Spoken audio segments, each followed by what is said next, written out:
Muito bom dia, seus lindos. Tudo bem com vocês? Então, olha só, para a gente continuar nosso conteúdo, hoje a gente vai falar um pouco sobre conservação de energia. Tá? A conservação de energia, galera, é um princípio muito importante na física e está presente em praticamente todas as áreas, né? Todo conhecimento físico, ele está embasado em cima do princípio da conservação de energia. Tá? A conservação de energia nada mais tem o princípio de Lavoisier, que ele é famoso, vocês talvez já tenham ouvido. Lavoisier falou o seguinte, ele falou que na natureza nada se cria, nada se perde, tudo se transforma. Então, qual que é a ideia desse princípio, né? A ideia desse princípio é a seguinte, né? Você não tem energia perdida na natureza. A energia está em constante transformação. Então, quando você fala de energia sonora, por exemplo, que estou emitindo, né, pela minha boca, essa energia sonora está sendo convertida em energia elétrica, né, no microfone. O microfone está convertendo, pegando essa energia sonora, convertendo em energia elétrica. Depois essa energia elétrica, ela vai ser transmitida, né, do seu computador para o fone, né, para o seu fone de ouvido, para a caixa de som, e vai ser convertida novamente em energia sonora. Quando eu pego, por exemplo, essa caneta aqui, e aí a gente já comentou um pouco sobre a energia potencial gravitacional. A energia potencial gravitacional, o que? Eu estou segurando ela aqui, para eu trazer essa caneta até aqui em cima, eu tive que gastar alguma energia. Ela tem massa, tem a força da gravidade puxando ela para baixo, e eu estou levando ela para cima, contrária à força da gravidade. Então, eu dei uma certa energia para ela. Se eu soltar, ela vai cair e vai transformar essa energia potencial gravitacional dela em energia cinética, que é energia de movimento. Então, pouco a pouco, essa energia está sendo convertida. A energia elétrica no chuveiro, você pega a energia elétrica e converte em energia térmica, né, para aquecer a água. Energia luminosa, né? Você tem energia luminosa, essa energia luminosa você pode pegar, por exemplo, a energia do sol, né, e usar placas fotovoltaicas e transformar em energia elétrica. A energia do vento, né, o vento pode passar por uma hélice numa turbina eólica, né, e transformar isso em energia elétrica. Você pode pegar energia elétrica depois, ligar seu ventilador na tomada, e esse ventilador girar e te entregar o vento, né? Então você tem a transformação ali da energia elétrica em energia de movimento do vento, a energia cinética também. Então, galera, a energia ela está sempre transformando. Ela não necessariamente vai transformar sempre de um tipo para outro. Ela pode pegar um tipo de energia e transformar para vários outros. Por exemplo, o mais simples assim do nosso dia a dia é da energia elétrica. Se você pega o seu celular ele converte energia elétrica em energia sonora, para sair na caixinha, no alto-falante dele, né? Você converte em energia luminosa, que é a tela dele, e ao mesmo tempo você também converte em energia térmica, né? Seu celular ele aquece. Quando você está utilizando ele, por exemplo, assistir um vídeo, um jogo, alguma coisa, o celular pode aquecer. E aí a energia térmica, nesse caso, é uma energia indesejada, né? Você não quer que a bateria do seu celular seja utilizada para aquecer seu celular.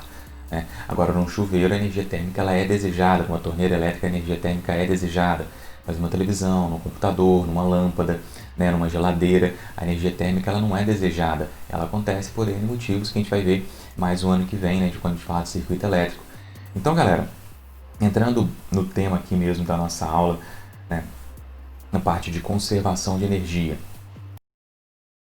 A energia mecânica, o que significa conservar a energia mecânica? Significa que a energia mecânica inicial ela tem que ser igual à energia mecânica final. E aí a gente costuma, né, o inicial e final, a gente costuma escrever o que? Energia mecânica inicial, zero, energia mecânica final. Beleza? Então a gente costuma usar o zero para algumas coisas, né? A gente usa o zero ali para... lembra de velocidade inicial, a gente usava o V0, posição inicial a gente usava S0, né? Tempo inicial T0. Então o E0 é a minha energia inicial e o EF é a minha energia final. Beleza, galera? Então o que significa isso, né? Você conservar a energia mecânica.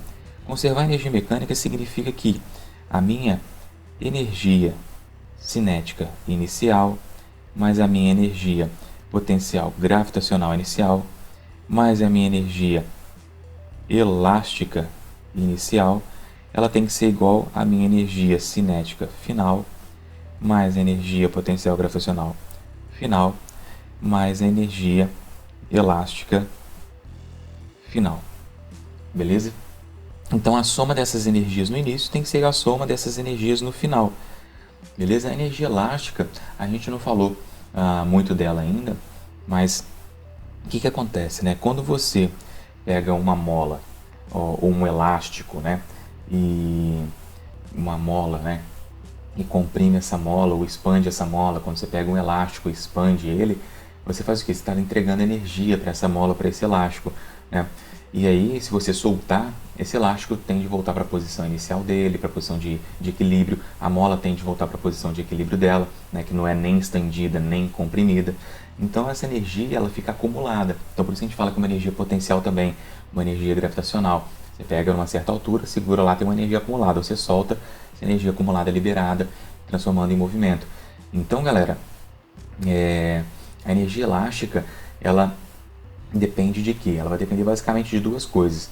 Ela depende da constante elástica dessa mola, desse material, do elástico, de uma bola, por exemplo, você pode pegar uma bola e deformar ela e soltar ela, volta para a situação de equilíbrio dela, que normalmente é o círculo, né, uma esfera. Então, você depende da constante elástica, que tem a ver com essa dificuldade de deformar o material, né? Uma mola que você, de relógio, por exemplo, que é facinho de você deformar, é uma mola que tem uma constante elástica baixa. Se você pega uma mola de carro, por exemplo, de caminhão, que é uma mola difícil, né, da suspensão ali, é difícil de você deformar, é um material que tem uma constante elástica alta, né, uma mola que tem uma constante elástica alta. Então, essa constante elástica, né, então a energia ela vai depender dessa constante elástica e ela vai depender da deformação. Se você deforma muito ou se você deforma pouco. Você concorda com isso? Eu pego uma mola e deformo ela isso aqui, ela vai armazenar menos energia do que se eu deformar ela uma quantidade maior, né? Então, quanto mais eu deformo a mola, mais energia está armazenada nela, beleza?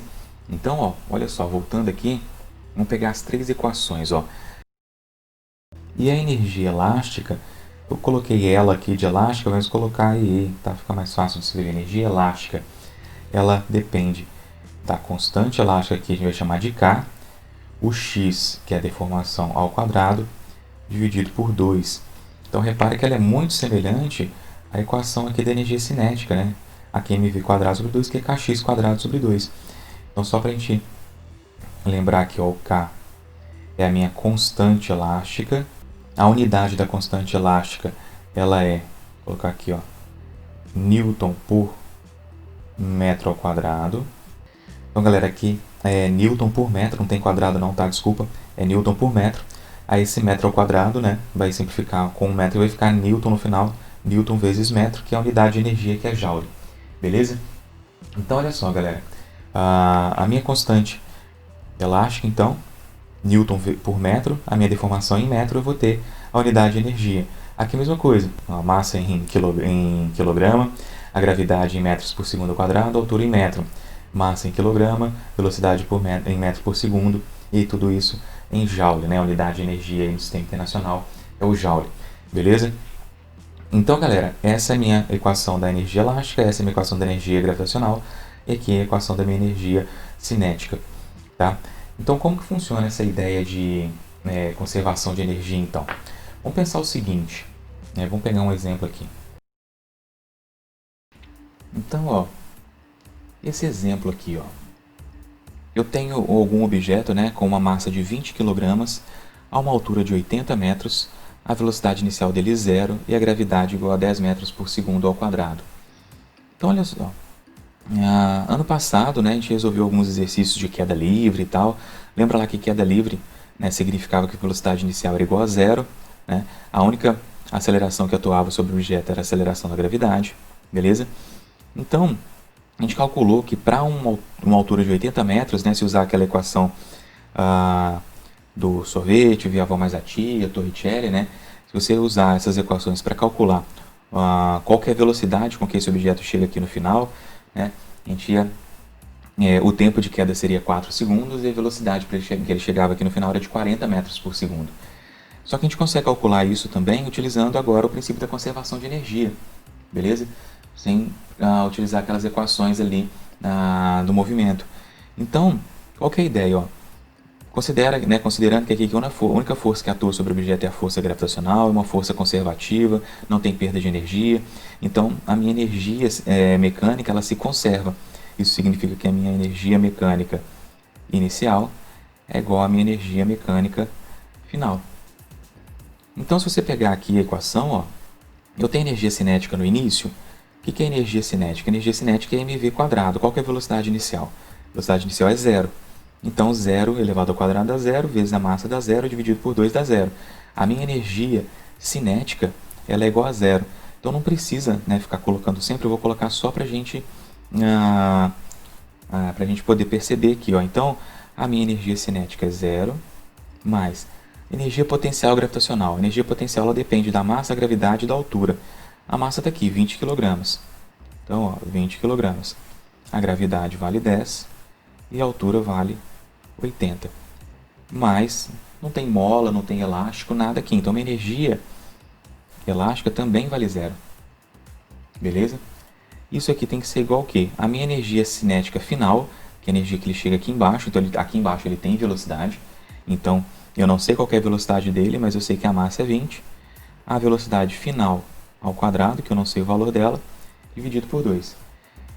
Aqui embaixo, a minha altura é zero, porque lá em cima é 80, aqui embaixo é zero. Então, a minha energia potencial gravitacional vale zero.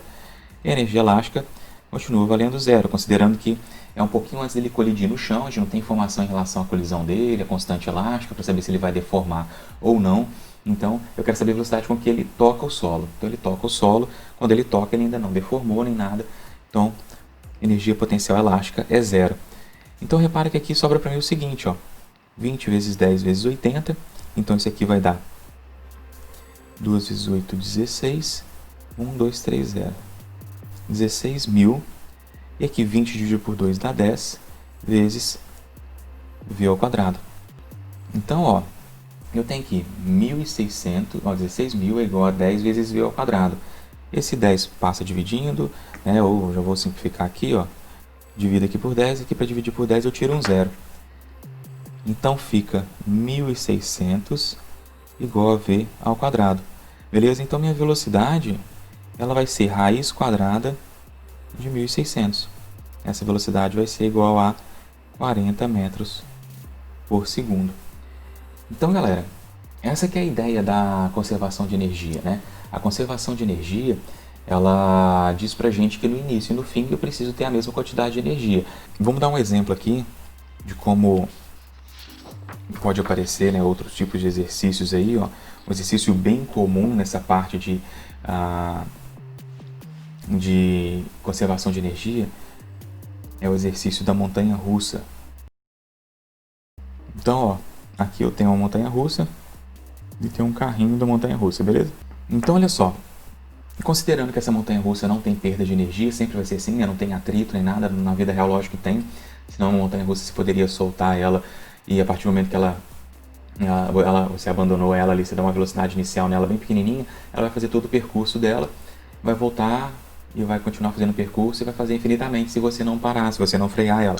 Só que a gente sabe que isso não acontece, né? Ela vai parar. Se você deixar ela continuar depois da primeira volta ali, você sabe que ela vai, na hora que ela tiver que subir de novo, ela não vai conseguir subir tudo, porque ela perdeu energia. Se ela não perdesse, ela ia subir aquele caminho todo de novo e continuar o movimento dela. Mas aqui a gente vai considerar sem perda de energia nenhuma.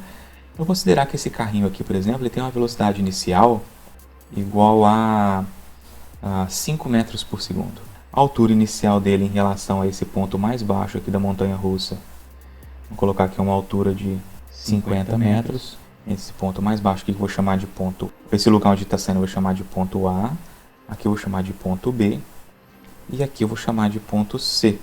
E a altura desse ponto aqui, ó, em relação ao ponto mais baixo, vamos colocar aqui é de 20 metros. E aí eu quero saber a seguinte coisa, né? Eu quero saber a primeira pergunta. Qual que é a energia desse carrinho, a energia mecânica dele, nos pontos A, B e C? Então, a primeira coisa, como a ideia aqui, né? Faltou uma coisa, né? A gravidade. Vamos considerar a gravidade aqui igual a 10 metros por segundo ao quadrado.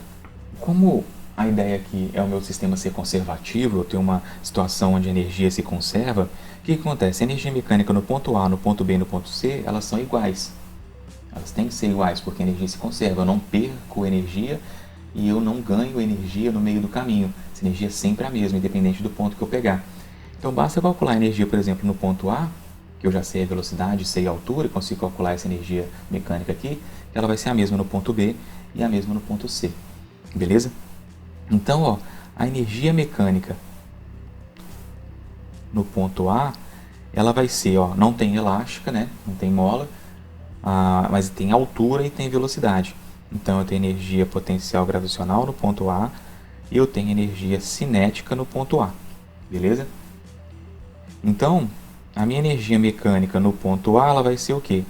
A massa do carrinho vezes a gravidade vezes a altura, mais a massa do carrinho vezes a velocidade dele ao quadrado dividido por 2. Botou a massa do carrinho, vamos colocar que a massa do carrinho aqui é igual a 100 kg. Beleza? Então, ó, a minha energia mecânica no ponto A é 100 vezes 10 vezes 50 mais 100 vezes 5 ao quadrado dividido por 2. Então, minha energia mecânica no ponto A é igual a 1.000, 5.000, 50.000 mais 50 vezes 25. Então, minha energia mecânica no ponto A vai ser igual a 51.250 joules. Beleza?